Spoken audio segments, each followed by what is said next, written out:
Before we begin, I wanted to give a huge shout out to the folks at Amazon Music for partnering with us on this episode of the Inside Line F1 podcast. But more on this later. Right then, let's get right into today's episode.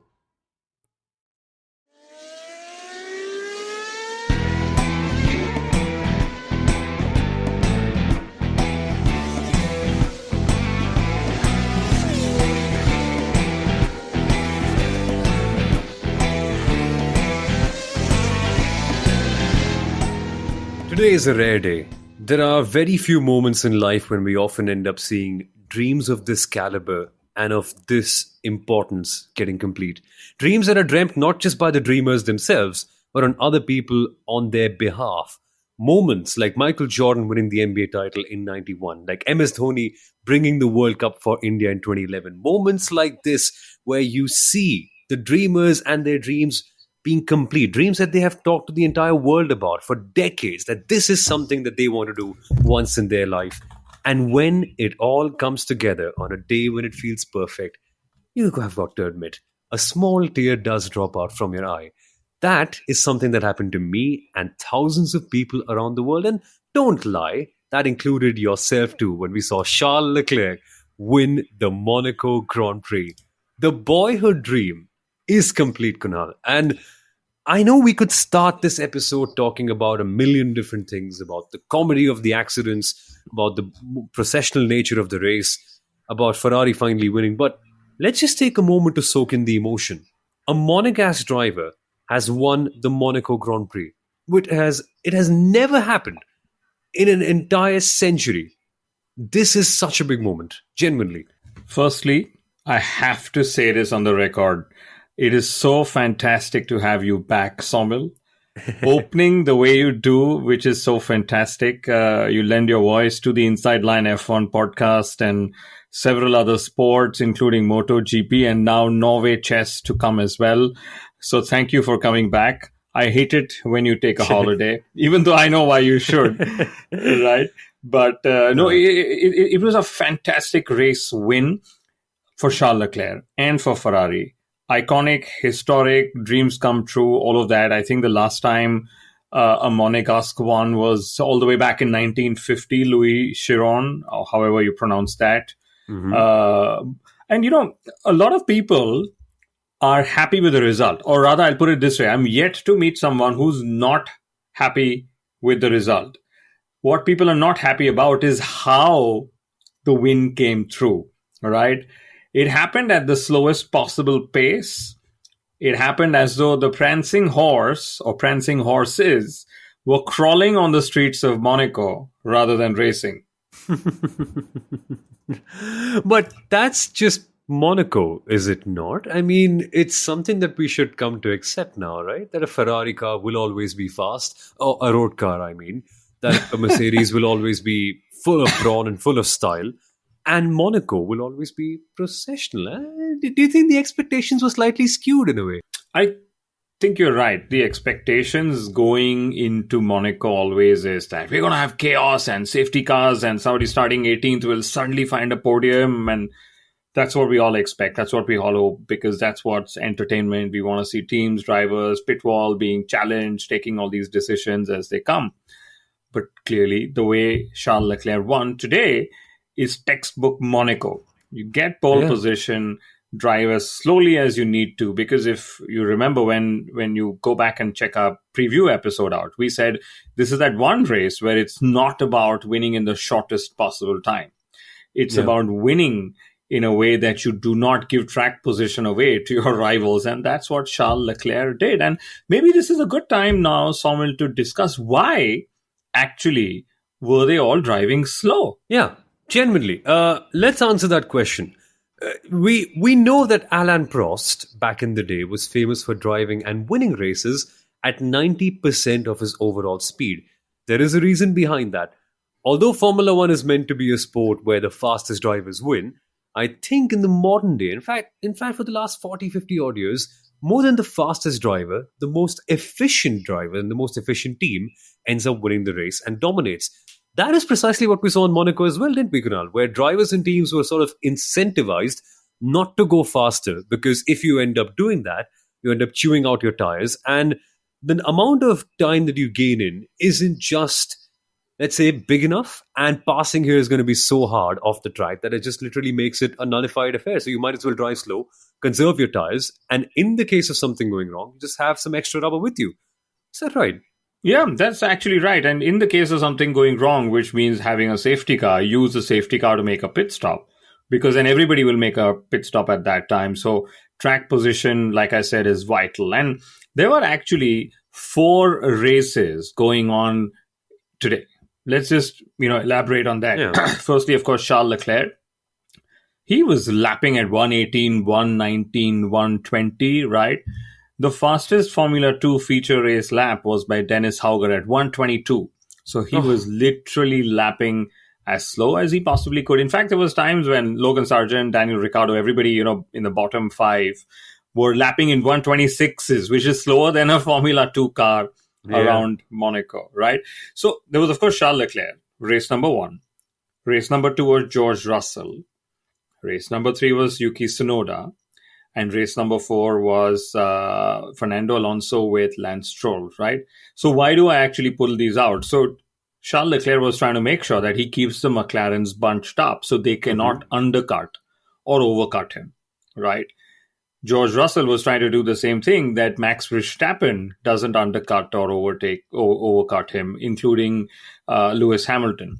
Yuki Tsunoda was trying to make sure that Alexander Albon and Pierre Gasly don't do the same to him. And then Fernando Alonso was trying to do that to Stroll, so that Stroll takes a fresh set of tires and then tries to charge up the field, right? So the slower pace was to nullify any pit stop advantage your nearest rivals could get. Okay, so Leclerc didn't care if Hamilton got a free pit stop under Tsunoda, because Hamilton was never going to charge up to Leclerc, right? But what he cared about was Piastri and Norris not getting that free pit stop, which is why towards the end of the race, we saw Carlos Sainz holding Lando Norris back, because Norris had opened up enough of a gap to take a free pit stop and put on the medium tire. So it was a lot of strategy at play. And, when we look back, Somil, the strategy is what we'll end up missing out on in terms of a narration, right? Because we'll see top 10 qualified, top 10 finished the way they did, literally in exactly the way it should, right?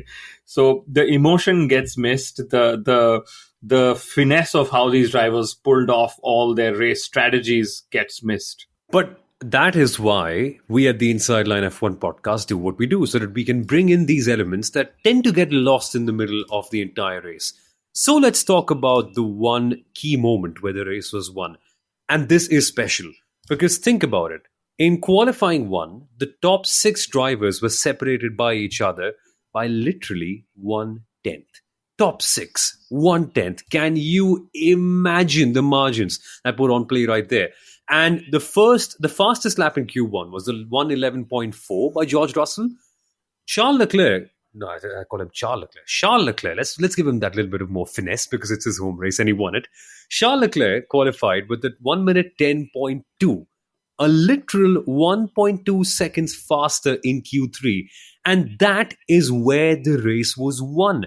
1.2 seconds of that Q1 lap time shows you A, great track progression, and B, a driver who has literally nailed the most important qualifying lap of the entire season. I have often criticized him for buckling under those critical pressure moments, and Sainz tends to do better in those moments at that point in time. Fair play to you, Charles Leclerc. You nailed it in qualifying 3. That was a special lap. And I'm so glad you're breaking it down with qualifying 1, 2, 3, because Leclerc was the fastest in free practices, and it was like, oh my God, look at his pace. And then he turned up and said, I'm just taking more risks than the other drivers, and whatever he was saying, right? Let me actually flip that around, because qualifying, like you pointed out, wasn't as straightforward. In fact, through Q1 and Q2, I was very certain Leclerc is not getting pole. And the reason is he didn't have momentum. In Q1, he picked up a sponsor sticker, so he had to make a pit stop. In Q1, he also had some pedal things that were going on. He was complaining. Yeah. He was out of sequence. He was complaining to his new race engineer that it was horrible to be out of sequence. And we've seen this happen with Leclerc time and time again. And I said, oh my God, he's got the pace, but just no momentum. And qualifying is about, especially in Monaco, building confidence, getting as closer to the walls, not worrying about am I out of sequence and queue and whatever. But he put it on pole. Even before qualifying, between FP3 and qualifying, he had an engine change as well. Okay, so lots of tense moments for him eventually. Okay, that finally delivered that pole position, a tenth and a half on PS3. He had to make 2 starts, tackle 2 opening laps. He did that with a lot of ease. Ferrari didn't buckle under all the numbers that they had to run with. What are the lap times he needs to target? And then luckily for Leclerc, and I say luckily, the red flag was on the first lap, which means every driver who started on the soft went onto the medium and vice versa, which means that it was a hint that if we can run the whole race on one set, we will, right? And Samuel, there was just one driver who didn't make that change, and that was Logan Sargent. Every other driver was going to go till the end of the race if it permitted them to do so. But let's, for a second, step back and talk about the gravitas of this win, about how big it is for Formula One, for Charles Leclerc, and for Ferrari. As I mentioned early on, it's a childhood dream come true. You literally cannot script these moments any better. It's things you imagine when you're 6 or 10 or 8, and as Charles Leclerc mentioned, when you remind yourself of the special moments and the conversations he had with his dad about winning this race. These are the kind of dreams that get you in the sport in the first place, and then to be one of the very few people who can actually achieve it. It's such a special moment for Leclerc that'll be etched into the history and the journey of his entire career when we look back at his special moments. But the numbers behind it too. I think it's the first time since 2020 where we've had 3 different teams win 3 consecutive races. 39 races since Leclerc last won a race, and his 3rd Monaco pole position at last converted to a Grand Prix win. Whoa, that must be a heavy one to digest for him. I'm going to add more. It's Leclerc's longest point scoring streak that he's on. He was on 16, which is long, which has now become 17th. He remains the only driver to finish top 4 in all the races in 2024. And then the best one, which you've written here in our common notes, is 12 pole positions without a race win, and he finally converted one. It was always, since 22, since the new era, it was a Leclerc pole and a Verstappen win, and that's what we typically used to see. It's great to see, and I love the fact that 3 different constructors have won in the last 3 rounds with 3 different drivers, right? So very, very exciting stuff for Formula One. And to credit F1 Stats Guru where it's due as well, 45 years since Ferrari converted a Monaco pole to a win. It has happened. It gives you goosebumps. John Elkann was there, and the president of Ferrari basically being on ground, wearing the most incredible Monegasque clothes, and then being celebrated with by Princess Charlene. God, I love her. Then Prince Albert also being right. She's pretty, isn't she? Come on, don't make that face. I wouldn't recognize her if she walked on the street, but doesn't matter. Come on, you didn't see her from 2017 though. Oh goodness, I have no clue. I have that F1 lens on. I was just looking at data and whatever else. And anyway, yeah. Wow. No, I have to Google and now, or maybe check out on Instagram or wherever. Princess what? Monegasque elegance. Princess Charlene of Monaco. So fun fact, she was actually a South African swimmer who then got married into the royal family and has done tons and tons of work for charity and for the community there. And goodness, she is elegant. But the point being, all of those celebrities being... I am, rightfully so. But what a moment, right? For Ferrari in their scarlet red with the entire team, the Italian national anthem playing, the Monegasque royalty being there, the Monegasque flag over Leclerc. This is a moment you will literally put on your frame and remember for years. I know I'm going on about it for too long, but we have to, because Ferrari haven't won with Leclerc for the last 2 years now. Yeah. It's huge. It's incredible. And I love that there was a live band playing. The band played their own national anthem, which is easier to play than, say, the Dutch national anthem. They're also more motivated. It was emotional. The marshals were emotional. Prince Albert had his own champagne bottle, which he opened and, drank out of. Leclerc and Vasseur have been jumping into the marina. Leclerc said it's going to be a big night or whatever, something. He could have just sang that song, tonight's going to be a good night. That's what he should have sang. But either way, Wow. he can win and say whatever he wants, as long as he doesn't say to whomsoever it may concern. And what Lando no wins, and we've got smooth operator, right? So we've got a few. Yeah. Anyway, but with the numbers, Red Bull hasn't been on the podium for the first time since 14 races. And Verstappen, of course, on Saturday saw his 8 pole position streak being broken. So Yep. he is now tied with Senna. He probably has 9 more races to get pole and make his own record, since he's been on a record-breaking spree itself. But let's talk about this whole scenario, because normally when Max wins, we just talk about it for 2 minutes, talk about his greatness, and then move on. Luckily, in the last few episodes, we have discussed Max and his driving a lot more, because we've seen more opportunities where we've had to talk about the brilliance of Max. And this time, I think we could sum up this entire weekend for Red Bull Racing by that one comment Max Verstappen made. He said, "I challenge anyone in the entire paddock to drive this car at this weekend faster than me." I don't think many people could. So let's talk about why nobody could do that very well. And I think it's a little bit of a weird phenomenon, is it not, Kunal? Where a car, a lot like the 2021 Mercedes, is fast in all the high downforce sections, but when it comes to the slow speed corners and riding curbs, it's a little bit tacky. Now, what exactly does that mean for everyone listening in? My goodness. It's I mean, This at 16 lots minutes, of- you're asking me a question which will straight away take us to 32 minutes. But okay, I'm gonna break it down. The Red Bull, like Max said, it's like a go-kart. It almost doesn't have a suspension. In fact, post-race, one of the first comments, and he made a few comments, and funny ones. I'll repeat them. Right. One of the first comments he made was, "My goodness, my back is broken." Not verbatim, but he was complaining of his back being broken, and he's been doing that the last couple of races. Right. Well, he's been carrying Red Bull for the last 3 years anyway. Of course his back will be broken. Tell me about it. That's a great one. This is why I missed you so much. As much as I'm missing Sundaram right now for not being around. But Seriously. so that was one point. So Red Bull are unable to, ride these mechanical bumps that come on the circuit. Street circuits, bumps, curbs, they're unable to. In fact, in Sector 2, one of the reasons why Max was slow is he said, "I just couldn't touch the curbs. Our car didn't like it at all." So through the Mickey Mouse, the slow section, he was just being off the curbs. And Mark Hughes has very nicely asked a question saying, does Red Bull's simulation tools, are they not correlating on the mechanical elements of the car? Because on the aerodynamic elements, like we saw in Imola, there was a correlation where you put it in the sim, you fix things and you work it out at the track and it worked, but not so much so in Monaco, right?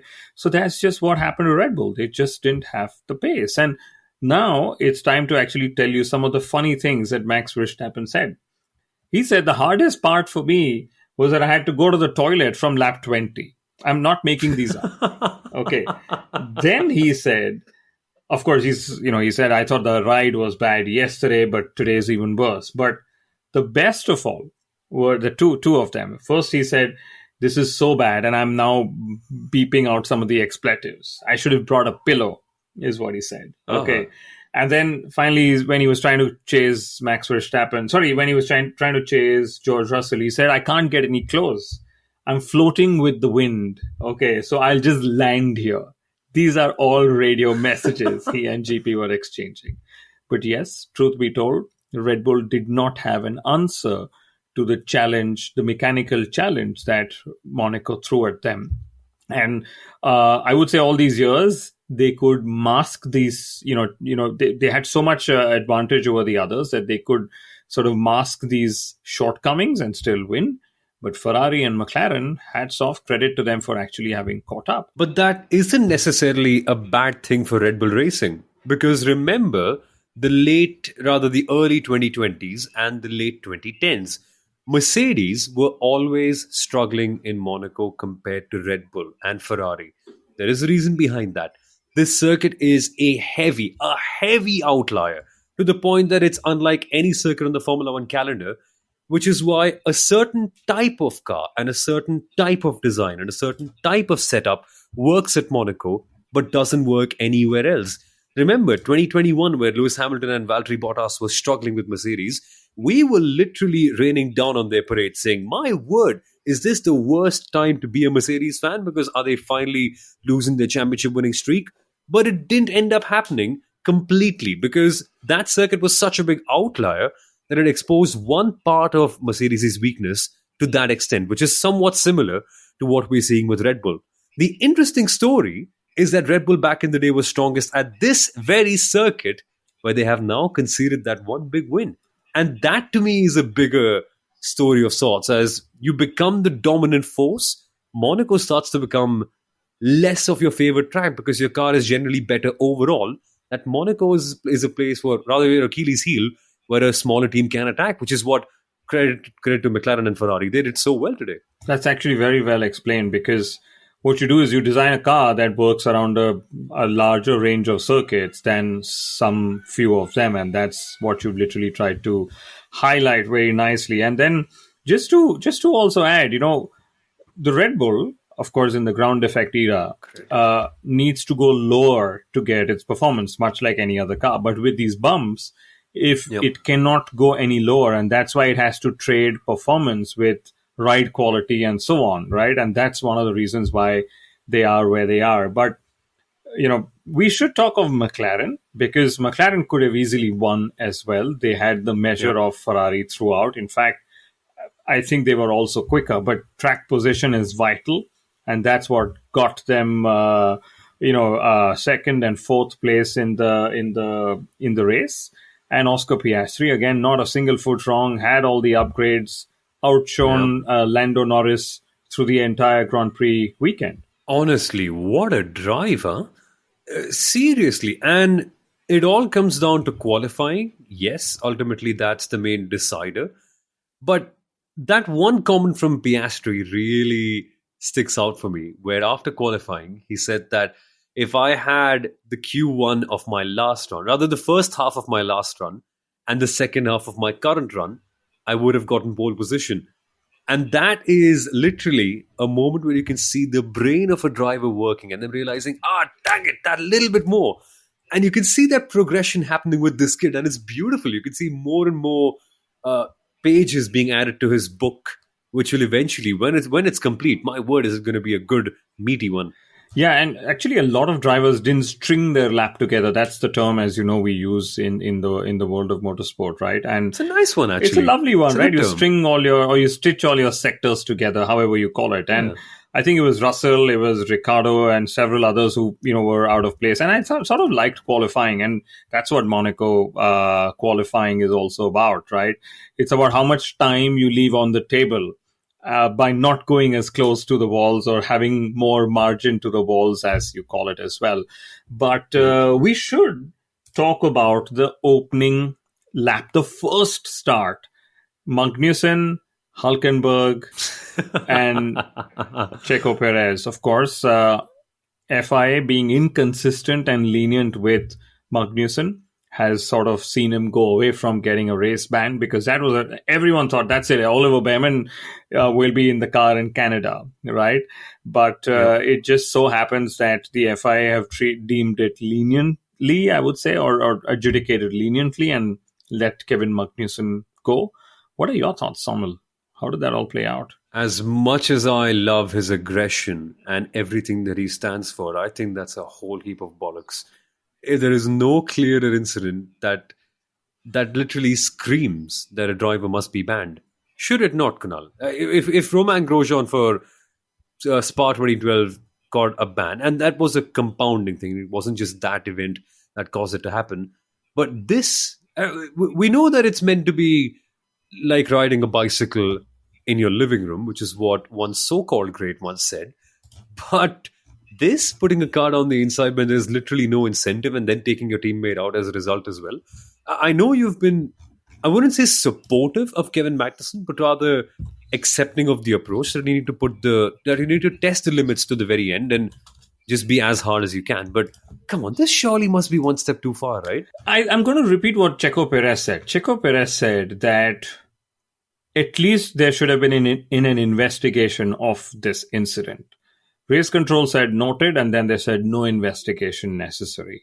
Yeah. Okay, and I just thought that that's a bit of a bummer, because I believed that this should have been a slam dunk penalty for Magnussen, because he hit the wall on the right and then he went into Perez, and few people wrote to me on Twitter saying, well, Perez could have gone on the left. Let's remember, Perez was the car ahead, and hence he could have defended position as he would have wanted to. Perez did leave some room.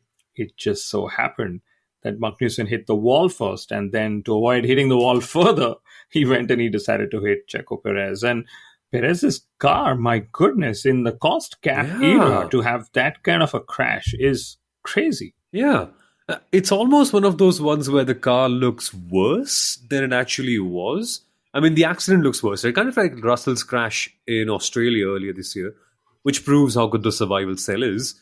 But those finances, well, they aren't surviving very well, because that's a big, like literal write-off, would it not be? Wait, at Force India, if you had that crash, Kunal, back in the day, if you had a big crash like that, is it literally like a write-off? Like, you just look at the books and be like, we can't salvage anything, and you just scrap the car? Yeah, well, the engineers will take a look and see whatever they can salvage, right, before deciding something like that. Of course, I think Hulkenberg said it's a write-off, so maybe he knows better. He was with me at Force India as well. But there was another incident, because Oscar Piastri and Carlos Sainz, again, the first start that we had, Sainz had a very strange puncture. He got lucky he could join in the restart. And very interesting, Carlos Sainz's brain immediately is like, Ricky, is that a red flag? Oh, this is like Australia. That means I need to go back and I can actually restart the race. And he actually planned all of that with his engineer, as you would expect Carlos Sainz to do. But every time now you guys see pictures on social media of the teeth that cars have on the floor, and you wonder, what do these even do? Now you should know that this is what they do. When a car gets really close to you, the teeth go and puncture your rival's tires, as Oscar Piastri's car did with Carlos Sainz. So that little nudge, I was like, what the hell? These cars can actually hit the barrier.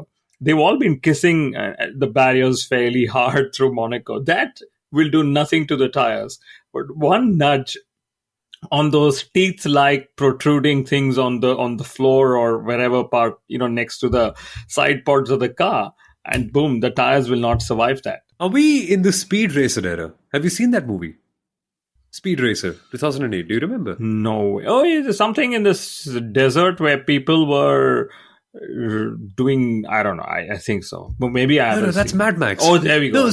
No, okay. No, Speed Racer was kind of crazy. I remember my dad went to the LA, to the US, to Los Angeles. I don't know what it's called.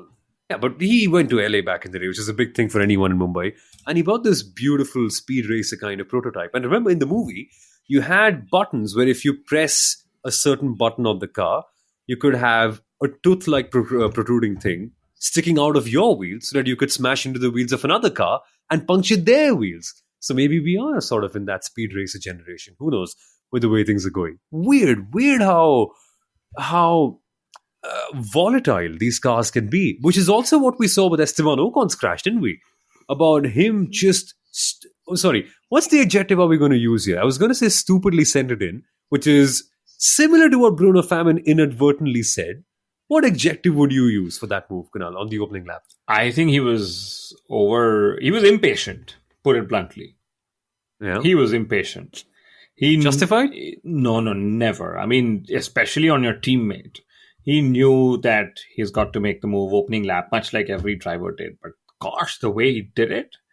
And it's, it's Gasly couldn't have gone anywhere but in the barrier. Okay. And then finally coming out and apologizing much later, etc. In which case, Gasly scoring his first points despite having that first lap crash and resultant damage to the car is also fantastic. But of course, you can argue this is Monaco and it's just easy to drive around a Formula 1 car at Formula 2 pace. But Gasly scoring points, which means 18 out of 21 drivers have scored points in the first 8 rounds of the season.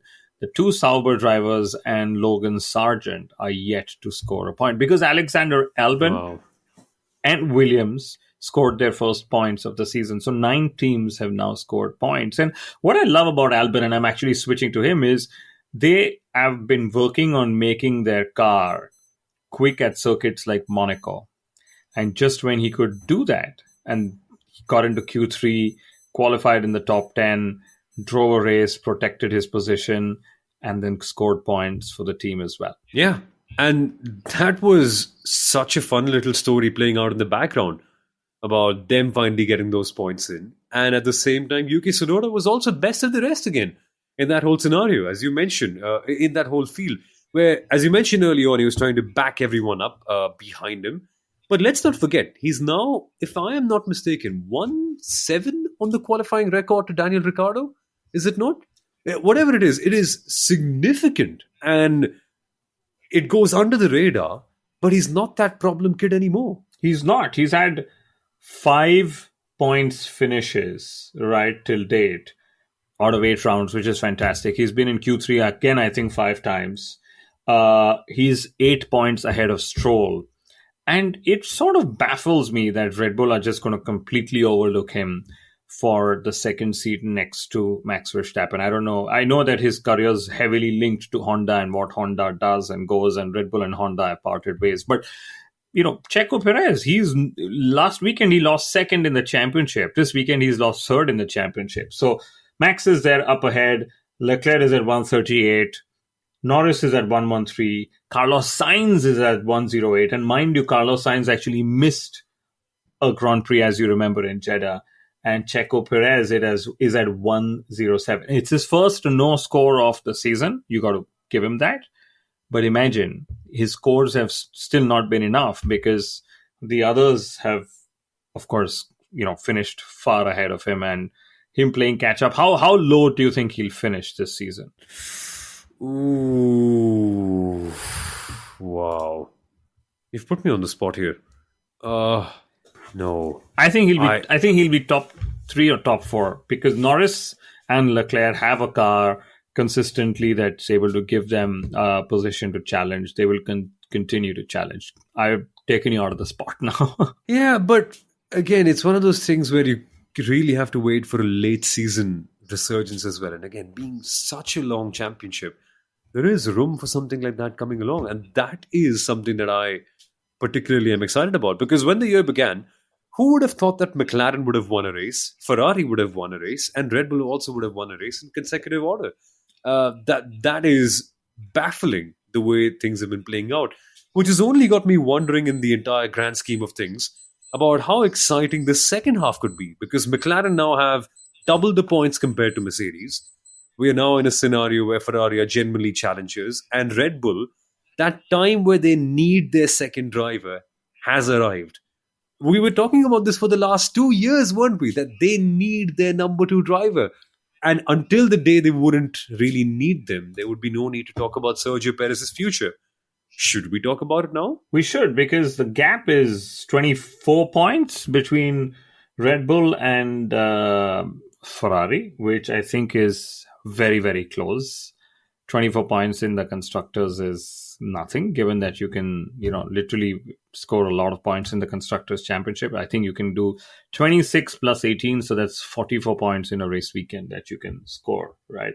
Which Red Bull, mind you, has done 3 times this season. So they know what it takes to get a 1-2 and a pole and a fastest lap point as well. But you're right, they will need to consider that if Checo goes on this way, because it's the second time that he's messed up qualifying. And if he continues to go this way, could they get Carlos or could they get somebody else in place of Checo? Because it's always going to be needed, like you're saying, when the others come chasing, right? And when the others come chasing, I think the 2 teams that will not chase the top 3 this season, and I'm making a prediction here. First is Mercedes, right? Russell has been, of course, outshining Lewis Hamilton in that Mercedes. Could be various reasons. But Lewis, in fact, also turned around and said, I don't think I'm going to outqualify Russell in 2024 at all. It's just the nature of what we are trying to do. So that's number one. And the second is Aston Martin. I don't believe. I mean, you can argue, or there are 16 more races and things could flip around, which is possible because 3 races ago, Max was still winning with a 15-second margin, and now he's not. Okay. So, but I think the deficit is still too much for them to overcome. Yeah. And the funny thing is, with that team, the qualifying record is 4-4. We are the Lance Stroll Celebration podcast. Of course we are. We acknowledge him at every little moment in time. But we seriously need to talk about this. Because Lance Stroll, I'm not calling him a top of the line Formula One driver. I'm not calling him to be a generational talent or even a significant talent per se. But to put things into context, he has outqualified Fernando Alonso 4 times this year, which is something he couldn't do at all last year. So, credit where it's due. It's either that Alonso is really messing it up or Stroll's doing really well, but the numbers speak for itself, and we've got to acknowledge it. So, the Aston Martin, after it's been upgraded, has become difficult to drive. It's not letting Fernando do his magic, which is typically punching way above the weight of the car and the package. I believe Fernando's just overdriving or forced to overdrive the car to get anything out of it. Because he doesn't want to qualify 9th and 10th. He wants to get that 6th and 7th. And that's possibly what's taken it away. So 3 race weekends in a row where I think Lance Stroll has outqualified him, which is why I'm shocked that it's a 4-4 or 4 versus 4 for Alonso and Stroll. I am massively shocked. Seriously. And with more races coming up, let's see if it's actually an accident or if it's something genuine. But lightning does not strike. When lightning strikes 4 times, it's kind of genuine. So I'm kind of worried about the whole scenario that's happening with Fernando Alonso. But that's among the major stories that we need to talk about for Canada, which we should in depth in the Canadian GP preview. But you have something to say. Yes, and one more thing. Lewis Hamilton, of course, very good on Friday, then sort of loses his way, chose to not use the new front wing that got available in Monaco, right? And one of the reasons was because of Parc Fermé, so he opted to not use it, and then George opted to use it. And if you would have crashed it, then there could have been reasons because Parc Fermé said if you use a part which is new, you got to continue using it, right? So he didn't have the same car as George Russell, which we should sort of highlight. But something strange in Lewis's race execution today, because there were 2 times when I was like, Lewis, but we know that sitting at home or sitting in the studio where I was with Viaplay today. He said, you didn't tell me the outlap would be critical. Now, this is Lewis Hamilton, who's been most famous for hammer time. He knows what hammer time means. Doesn't mean only when he's leading the race and, chasing or chasing P1. I was surprised when he said, you didn't tell me the whatever outlap was critical was what he asked Bono. And then the second one was, at some point of the race, he actually asked Bono saying, are we supposed to be closing the gap? Right. Which also was just before the pit stops and so on. So I was a bit puzzled. And of course, these radio messages are taken out of context in a lot of cases because we weren't privy to the entire conversation. But Lewis is Lewis, and I hope he's able to, find he's able to have a fine ending with Mercedes and not this one, because he's at 42 points. George Russell is at 54, and it's all about the magic that Lewis and Mercedes have done all these years. This is not how we want them to sign off. Yeah, and the funny thing is, the cover of the Monegasque magazine already has romanticized Leclerc and Hamilton in Ferrari colors.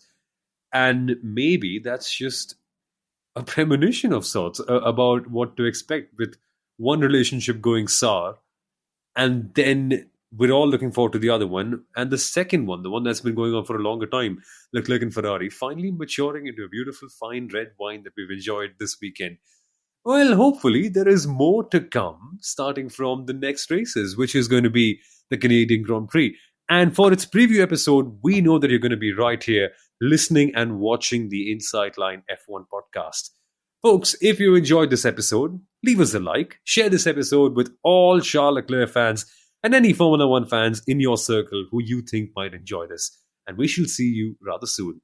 Thank you so much for listening and watching. Bye bye.